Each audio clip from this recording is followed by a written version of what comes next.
I love the story for the bird catcher here because it actually touched a subject of Norwegians and Nazis, which not a lot of people talk about from World War II. Yeah. How did you first discover this? Well, I wanted to write a war movie because I was really into that when I started off, and the Norwegian Nazi story isn't told from that side.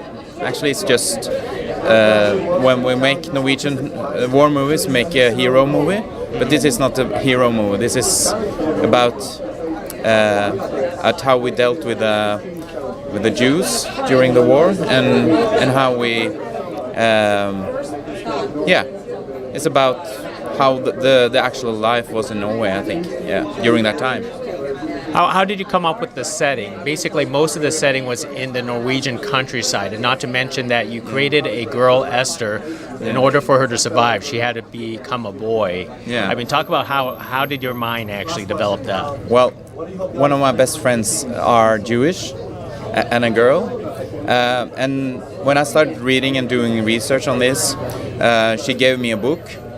And in that book, the name of one of her family members was the name of the Jews deported during war and sent to Auschwitz. Just 4 of 750 came back. So it was kind of I started to think this could be her, actually. So it's kind of a personal story for me as well. But the setting and the countryside, the impulse from that was to kind of what happens if you set two people into a room and they don't belong together, and how to get them to belong together. So, yeah. What's up next after The Birdcatcher for yourself? Well, I'm doing some feature films, trying to develop them, and some series in Norway. So we'll see. It's exciting times.